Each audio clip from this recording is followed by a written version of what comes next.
மகா தீப திருவிழாவையொட்டி பக்தர்களின் வருகையால் திருவண்ணாமலை நகரமே களை கட்டியுள்ளது. பக்தர்களுக்கு ஏற்படுத்தப்பட்டிருக்கும் சிறப்பு ஏற்பாடுகள் என்னென்ன, கவனத்தில் எடுத்துக்கொள்ள வேண்டிய விஷயங்கள் என்னென்ன, இந்த தொகுப்பில் பார்க்கலாம்.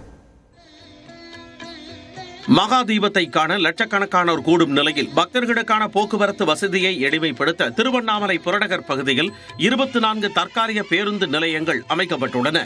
வேலூர் ரோடு பகுதியில் 3 இடங்களிலும், திண்டிவனம் ரோட்டில் திருவண்ணாமலை ஒழுங்குமுறை விற்பனை கூடத்திலும் தற்காலிக பேருந்து நிலையங்கள் அமைக்கப்பட்டிருக்கின்றன.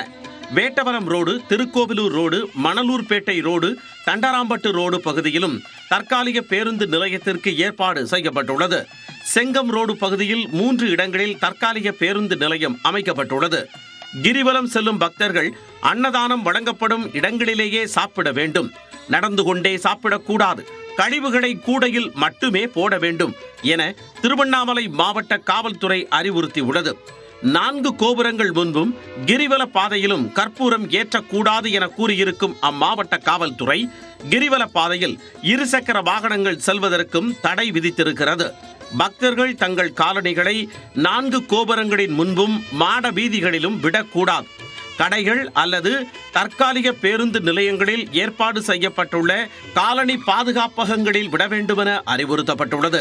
தற்காலிக பேருந்து நிலையங்கள் மற்றும் கார் நிறுத்தும் இடங்களை பக்தர்கள் அறிய காவல்துறையின் வாட்ஸ்அப் உதவி எண்ணை தொடர்பு கொள்ளலாம் எனவும் தெரிவிக்கப்பட்டிருக்கிறது. பக்தர்களின் வசதிக்காக தற்காலிக பேருந்து நிலையங்களில் இருந்து கோயில் மற்றும் கிரிவல பாதைக்கு அருகில் வரை கட்டணமில்லா இலவச பேருந்துகளும் இயக்கப்படுகின்றன. 20 கட்டணமில்லா தனியார் பேருந்துகளும், 200 கட்டணமில்லா கல்வி நிறுவன பேருந்துகளும், 10 ரூபாய் பயண கட்டணத்துடன் 20 சிற்றுந்துகளும் இயக்கப்படும் நிலையில் பக்தர்கள் இந்த சேவையை பயன்படுத்திக் கொள்ளலாம். கூட்டத்தில் திடீரென யாராவது காணாமல் போனால் அது குறித்து தெரியப்படுத்தும் வகையில் உதவி எண்களும் அறிவிக்கப்பட்டுள்ளன. உடல்நலக் குறைவு ஏற்பட்டால் அவசர ஊர்தி உதவி எண் 102 தொடர்பு கொள்ளலாம் என தெரிவிக்கப்பட்டுள்ளது.